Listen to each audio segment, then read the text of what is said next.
Camera वाले भैया के नाम से मुझे लोग जानते हैं। मेरा नाम है सोमेश पांडे। बट आप सोच रहे होंगे कि मैं क्या कैमरा बेचता हूं या फिर मैं कैमरे का बिजनेस करता हूं। इन दोनों में से कुछ भी नहीं है। मेरा और कैमरे का जो कनेक्शन है वो बहुत पुराना है। तो पिछले 6 साल से मैं फोटोग्राफी कर रहा हूँ, फिल्म मेकिंग कर रहा हूँ।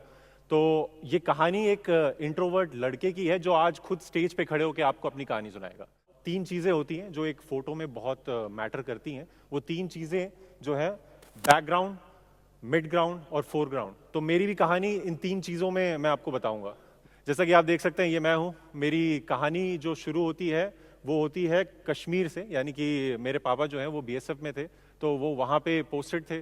तो मैं हमेशा से ट्रैवल कर रहा हूँ, मतलब बचपन से ही मैंने इतनी सारी स्टेट्स घूमी है। तो एक ट्रैवल का जो चस्का है वो बचपन से ही मेरा चल रहा था। तो बचपन से ही मैं बहुत इंट्रोवर्ट था, मतलब एक नंबर का इंट्रोवर्ट। मैं हमेशा से एक क्रिएटिव साइड एक्सप्लोर कर रहा था। मैं पढ़ाई में अच्छा था, बट मुझे हमेशा से पेंटिंग करना बड़ा पसंद था। ये मेरी कुछ बचपन की ड्राइंग्स हैं, देख के मजाक मत उड़ाना। मैं एक 95% स्कोर करने वाला स्टूडेंट था। और मैं जब वेस्ट बंगाल पहुंचा, जहाँ पे मुझे लैंग्वेज बैरियर हुआ थोड़ा सा, क्योंकि क्या था कि मैं हमेशा से वेस्ट बंगाल से बाहर रहा हूँ। 95 से सीधे 35% मैंने मतलब डाउन चला गया। तो एक बार क्या होता है, मेरे पापा पेरेंट्स टीचर मीटिंग में आते हैं, तो वो मेरे को पूछते हैं कि तेरा 35% आया। तो मैंने बोला नहीं नहीं, 35% नहीं है, वो 35 आउट ऑफ 40 है। मैंने 35% थोड़ी होता है, मैं 40 में से 35 लाया हूँ यार, ऐसे आप कैसे बोल रहे हो। तो उनको पता था कि ये 35% लेके आया है, बट उन्होंने उसको इग्नोर कर दिया। और उनको पता चला कि मैं थोड़ा सा स्कूल में उतना अच्छा परफॉर्म नहीं कर पा रहा हूँ, क्योंकि मेरा स्कूल बार बार चेंज हो रहा है, प्लस मैं लोगों से उतना बात नहीं कर पा रहा। तो मेरे पापा ने बस मेरे को एक ही चीज़ बोली कि कभी किसी से डर के मत रहना, और क्योंकि तुम जो हो ना वो तुम्हें पता है, तुम्हें बताने की ज़रूरत नहीं है किसी को। तो अब ये थी बैकग्राउंड स्टोरी। अब मिड ग्राउंड में आता है, यानी कि पीरियड ऑफ डेवलपमेंट। एक मेरा डेवलपमेंट फेज आया। मैंने आपको बताया कि 95% से सीधे 35% नीचे चला गया था मैं। और फिर अब मेरे को एक एवरेज स्टूडेंट तक पहुंचने में भी टाइम लगा। अब मैंने स्टार्ट किया थिएटर से। क्लास 9th में मैंने एक प्ले किया था, और मैं ऐसे ही स्टेज पे गया, और मुझे कुछ स्क्रिप्ट, कोई भी स्क्रिप्ट नहीं दी गई थी। मतलब मुझे एक रात पहले स्क्रिप्ट पकड़ा दी थी, क्योंकि कोई लड़का एब्सेंट था, तो उसकी स्क्रिप्ट मेरे को पकड़ा दी। और मुझे बाद में पता चला कि मेरा ही मेन रोल है। तो मुझे आइडिया नहीं कि मुझे क्या करना है। तो मैंने क्या किया, एक बार स्क्रिप्ट पढ़ी और मैंने ये देख लिया कि स्टोरी को एंड कैसे करना है। तो मैं घुमा फिरा के बस स्टोरी को एंड करी मैंने अच्छे से, अपने अपने तरीके से। कोई भी कहानी बना के मैंने उस स्टोरी को एंड किया, और एक ऐसे तरीके से किया कि जो वहाँ के डिस्ट्रिक्ट मजिस्ट्रेट थे वो खुद स्टेज पे आके, जो मेरा रोल था उसका नाम था सत्यपाल। तो डिस्ट्रिक्ट मजिस्ट्रेट खुद आके स्टेज पे बोलते हैं कि मैं सत्यपाल की तरह तो नहीं बोल पाऊंगा, पर मैं कोशिश जरूर करूंगा। तो मेरे लिए वो लाइन आज तक मेरे दिल पे है कि मैंने पहला अपना स्टेज प्ले किया, और मुझे मतलब एक डिस्ट्रिक्ट मजिस्ट्रेट ने ऐसा कहा, तो मेरे को बड़ा अच्छा लगा। केवीएस ऑल इंडिया रैंक, यानी केंद्रीय विद्यालय में ऑल इंडिया रैंक 25th हुई मेरे लिए ठीक था। मुझे लगा कि हाँ ठीक है भाई, थिएटर भी कर रहा हूँ, हेड बॉय का रोल भी निभा रहा हूँ, प्लस इतना अच्छा रैंक भी ला रहे हैं। तो अब जब अच्छी रैंक आ जाती है, अच्छी परसेंटेज आ जाती है, तो आपको मिल जाता है दिल्ली यूनिवर्सिटी। तो हम भी चले गए दिल्ली यूनिवर्सिटी। अब हम बात करेंगे अपनी फर्स्ट सैलरी की। तो क्लास 12th में क्या होता है ना कि आपको 3 महीने, मतलब आपको 3 महीने का एक टाइम दिया जाता है, मतलब रिजल्ट नहीं आते तब तक मैं क्या करता था कि मैं एक कोचिंग सेंटर में गया और मैंने वहाँ पे पढ़ाया। जिसमें मैं पढ़ता था उसी में मैंने जाके पढ़ाया और एक कुछ अर्निंग की, क्योंकि मुझे सीखना था। मुझे पैसे नहीं कमाने थे, मुझे सीखना था लोगों से इंटरैक्ट करना। मैं जानना चाहता था कि मैं जो कर नहीं पा रहा था अब तक, मैं जो इंट्रोवर्ट था, अभी तक सिर्फ स्टेज के थ्रू लोगों से मिल रहा था, अब मैं चाहता था कि रियल लाइफ में मैं लोगों से कन्वर्स करूं। तो मैं अपने ही, जो मेरे को जिस चीज से डर लगता था उसी चीज को मैं करना चाहता था। तो इसलिए मैंने सोचा कि क्यों ना एक बार सर को पूछा जाए, सर मैं पढ़ाना चाहता हूँ, क्या मैं पढ़ा सकता हूँ। तो सर ने कहा हाँ पढ़ाओ, कितना सैलरी लोगे। मैंने बोला ठीक है आप दे दीजिए जितना आपका, बताएंगे नहीं अभी। तो फिर मैंने थोड़ा सा ऐसा बोला उनसे, और उन्होंने बोला ठीक है तुम पढ़ाओ, कल से आ जाओ। बहुत अच्छा पढ़ाया मैंने, 3 महीने पढ़ाया। फिर मैं दिल्ली यूनिवर्सिटी चला गया। ये मेरी तस्वीर है दिल्ली यूनिवर्सिटी की। आप देख सकते हैं कि एक इंट्रोवर्ट की ऐसी तस्वीर नहीं होती। तो धीरे धीरे हम भी खुलने लग गए थे, हम बन गए थे एम्बीवर्ट। एम्बीवर्ट क्या होता है, एक होता है इंट्रोवर्ट, एक होता है एक्सट्रोवर्ट। हमने एम्बीवर्ट तो कभी नहीं सुना। एम्बीवर्ट वो होता है कि जो अपने ही लोगों को, मतलब एक आप जैसे देखेंगे कि एक जो जानवर है वो बहुत सारे जानवर ना भीड़ में रहते हैं, तो अपने तरह के लोगों के साथ रहते हैं। तो मैं एक एम्बीवर्ट हूँ, मैं ना इंट्रोवर्ट हूँ, मैं ना एक्सट्रोवर्ट हूँ, मैं एक एम्बीवर्ट हूँ, यानी कि मैं उनसे बात कर पाता हूँ जो मेरे दिल से दिल मिला के बात करते हैं। तो हम चले गए दिल्ली, अब वहाँ पे फैमिली से दूर रहने लगे, अपने दोस्त बनाए हमने, ठीक है, कुछ तरीके से मैनेज कर रहे थे चीज़ों को, थोड़ा संभाल संभाल के चल रहे थे, क्योंकि भाई पैसे तो कमाए नहीं। तो हमने सोचा कि यार एक काम करते हैं, थोड़ा पैसे जोड़ते हैं, कुछ पैसे जोड़ते हैं और एक कैमरा लेते हैं। बट ये कैमरे का चस्का कहाँ से आया, मतलब अचानक से कैसे कैमरा आ गया, क्योंकि मैं तो एक थिएटर आर्टिस्ट था ना। तो बात होती है कॉलेज सोसाइटी ऑडिशन से, ये जो कहानी है यहाँ से शुरू होती है। तो यहाँ तक मैं था सोमेश पांडे, अब मैं जो हूँ वो कैमरा वाले भैया, वो इस दिन से हैं। वो कैसे स्टार्ट हुआ, मैंने अपने सोसाइटी, मतलब कॉलेज में जो सोसाइटीज़ होती है, आपको पता ही है कि आपके कॉलेज में सोसाइटीज़ होंगी, तो मेरे कॉलेजेस में जितनी भी सोसाइटीज़ थी, मैंने सबका ऑडिशन दे दिया, सबका ऑडिशन दे दिया और मेरे सारे क्लियर हो गए। बट एक ऑडिशन क्लियर नहीं हुआ।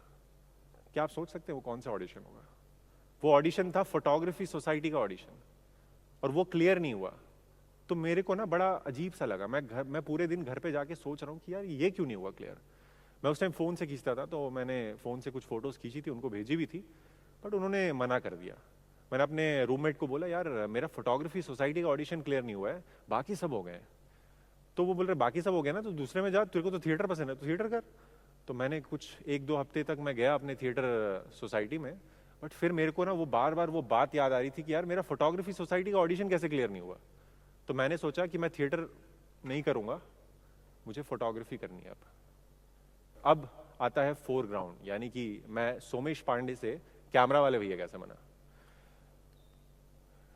तो पहला काम था कि भैया कैमरा खरीदना है जी, खरीदना नहीं है, अर्न करना है, बाय नहीं करना, अर्न करना, यानी कि खुद से कमा के खरीदना है।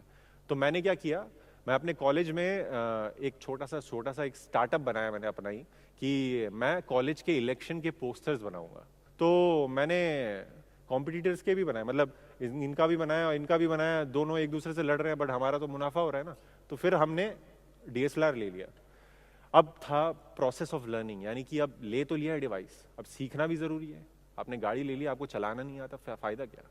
तो अब हमने सीखना शुरू किया। हम रोज सुबह जाते थे अलग अलग जगहों पे। दिल्ली में यमुना घाट एक बहुत फेमस जगह है, अगर आपको पता हो तो, वहाँ सनराइज बहुत अच्छा होता है विंटर के टाइम में। तो मैं वहाँ जाता था और भी अलग अलग जगहों में जाता था।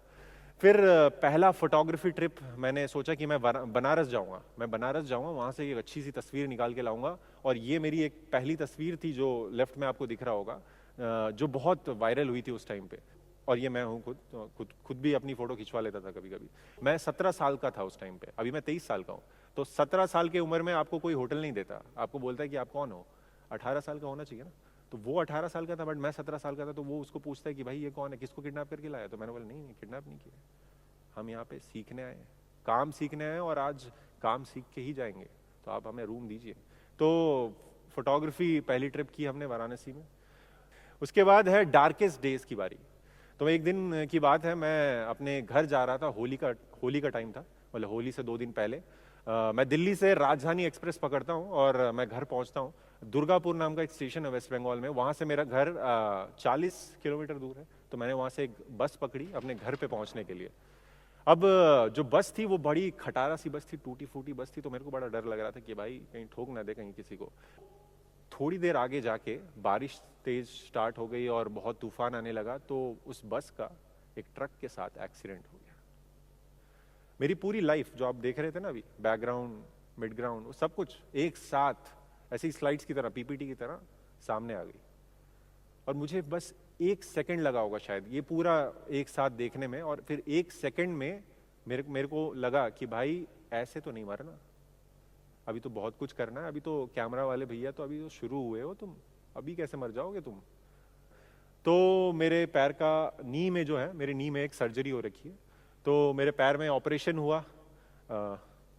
बहुत ही मेरे लिए बुरा दिन था उस टाइम पे, क्योंकि 2 महीने तक, 2 से ज़्यादा 2.5-3 महीने में बेड पे था और मैं कुछ भी नहीं कर सकता था, ना मूव कर सकता था। और जो मैं डेली करता था यानी कि फोटोग्राफी, वो मैं 2.5 महीने से नहीं कर रहा था। और मुझे बड़ा बुरा लग रहा था और मुझे ऐसा लग रहा था कि शायद मैं आगे भी ना कर पाऊं। और मैं बहुत डाउन महसूस करने लग गया था, मैं एक ही रूम में पड़े रहता था। बट हर डार्केस्ट डे की एक कमबैक होती है। तो इस पिक्चर के साथ मैंने कमबैक किया। मैंने दिवाली का टाइम था, मुझे याद है, रामलीला मैदान में कैमरे के साथ अलाउ नहीं करते हैं अंदर जाने का। तो हमने क्या किया, दीवार फांद दी, दीवार फांद के चले गए कैमरा लेके और फोटो खींची और ये तस्वीर खींच के लगे। और ये तस्वीर उस दिन मुझे याद है हर जगह थी, मतलब हर फोटोग्राफर जो मैं जिनको जानता हूँ वो इस तस्वीर के बारे में बात कर रहे थे। मैं ये सोच के नहीं गया था कि मैं ये तस्वीर खींचूंगा, और ना मैंने उस टाइम पे भी सोचा था। मैंने सिर्फ आई गेस 10-15 फोटोज खींची थी उस पूरे 3 घंटे के इवेंट में, और मेरा सिर्फ इस फोटो पे दिल आ गया था। क्योंकि जब मैं इस फादर और डॉटर को देख रहा था दूर से, तो मुझे लगा कि मुझे ये मोमेंट कैप्चर करना है। और उस दिन मुझे पता चला कि मैं फोटोज नहीं खींचता हूँ, मैं इमोशंस को कैद करने की कोशिश कर रहा हूँ, ताकि आप लोग और जो लोग वो नहीं देख पाए वो उनको मैं दिखा सकूं। अब मेरी कुछ 10 लाइफ चेंजिंग फोटोग्राफ जो मैं मानता हूं, आपको मानने की जरूरत नहीं है, मैं मानता हूं, तो मैं वो दिखाना चाहूंगा और आपको थोड़ा सा उन मोमेंट्स को दिखाना चाहूंगा जो आपने शायद मिस कर दिया हो कभी। तो पहली फोटोग्राफ है ये इंडिया गेट से। तो मुझे पता चला कि इंडिया गेट पे संडे को बाइक की रैलीज निकलती है, मतलब जिन लोगों के पास बड़ी बड़ी बाइक्स है ना, वो लोग ऐसे घूमते रहते हैं। तो मैं वेट कर रहा था इंडिया गेट के साथ सन, और पूरी लाइन में बाइक्स को मैंने कैप्चर किया। एक BMX राइडर था दिल्ली का, उसको मैंने बोला कि यार मेरे को आपकी फ़ोटो लेनी है। तो सिर्फ वो BMX वाले को मैंने बोला तुम यहाँ पे करो, और वो आदमी वहाँ खड़ा था, वो उसको देख रहा था। तो वो BMX वाला बोलता है कि इसको हटवा दूँ, ये सामने आ रहा होगा। मैंने बोला नहीं, इसको मत हटाओ, यही तो है जो मुझे करना है, कैप्चर इमोशन। मैं तब से क्या कर रहा हूँ, मैं इमोशन ही तो कैप्चर कर रहा हूँ। तो मैंने इसको कैप्चर किया, ताजमहल और उसके सामने जाते हुए 2 लोग। मैं हमेशा से, मुझे गोल्डन आवर बहुत पसंद है, मैं हमेशा सनराइज और सनसेट में ज़्यादा फोटोज खींचता हूँ, आपको भी दिखेगा अभी थोड़ी देर में। और मैंने फिर देखा कि यार ग्वालियर नाम की एक जगह है जहाँ पे एक ट्रेन चलती है और उस पर लोग ऊपर चढ़ के ट्रैवल करते हैं। तो हमने उस जगह का, एक छोटा सा कोई गाँव है जो ग्वालियर के आगे पड़ता है, वहाँ हमने पता लगाया। तो वो पता चला कि वो उस जगह चलती है। फिर ग्वालियर गया, मैंने ये फ़ोटो खींची और मुझे बड़ा अच्छा लगता है इस फोटो को बार बार देखने में। यहाँ पे मैंने इनका भी पोर्ट्रेट खींचा, तो बहुत ही अच्छा लगा मुझे ये फोटो। ये फोटोग्राफ बहुत ही, मतलब मुझे बहुत बढ़िया लगती है, क्योंकि इसमें बैकग्राउंड है, एक मिड ग्राउंड है, एक फोरग्राउंड है, और एक मतलब एक वॉर का मोमेंट लग रहा है। मैं हमेशा मानता हूँ कि आपकी फोटोग्राफ में या तो एक्शन हो या फिर इमोशन हो, इन दोनों में से एक चीज़ अगर हो जाएगी तो वो फोटोग्राफ बहुत अच्छी है, क्योंकि वही 2 चीज़ आपको कैप्चर करके आगे दिखानी है। ये एक ब्लू आवर का पोर्ट्रेट है, मतलब इसको इन्वायरमेंटल पोर्ट्रेट मैं बोलूँगा। तो और भी ऐसे फोटोग्राफ्स हैं जिनके थ्रू मैं एक डेली लाइफ इमोशन को दिखाना चाहता था, आगे तक लोगों तक पहुंचाना चाहता था। इसमें देख सकते हैं कि आप पैटर्न है, वो कुत्ता भी सैडनेस के मूड में लग रहा है, जैसे एकदम सैड है। तो ये एक वाराणसी की एक फोटोग्राफ है जिसमें मेरी दोस्त है आरुषि, उनकी मैंने एक पोर्ट्रेट ली थी, जिसमें पीछे पूरा एक मस्जिद दिख रहा है, एक बर्ड ऊपर से जा रही है, और उनके हाथ में आपको दिख रहा होगा फ़ोन है। मैंने हर फेस्टिवल कवर किया, मैंने जामा मस्जिद में जाके ईद के टाइम में, रमज़ान के टाइम में भी फ़ोटोज़ खींची। मैं होली में भी गया, बरसाने की होली में गया और मैंने वहाँ पे भी फ़ोटोज़ खींची, वीडियोज़ ली। तो मैं ये सारी चीज़ें कर रहा था। ये सब मैंने कब किया, जब मैं फर्स्ट ईयर, सेकेंड ईयर और थर्ड ईयर में था। अब वक्त आ चुका था कि मैं अपने घर वालों को बोल पाऊँ कि भाई हमें तो भाई कैमरा वाले भैया बनना है, हम सोमेश पांडे नहीं बन पाएंगे। तो सब लोग मुझे सबसे ज़्यादा जो सवाल पूछा जाता है कि भैया आपने प्रूव कैसे किया घर पे, जो कि मतलब बहुत हार्ड होता है सबके लिए कि आप, मैं ज्योग्राफी स्टूडेंट हूँ, मैं फोटोग्राफी कैसे परस्यू करूँ, घर पे कैसे बताऊँ। तो मैंने उनको बस एक ही चीज़ बोली कि आप उनको प्रूफ करके दिखाइए।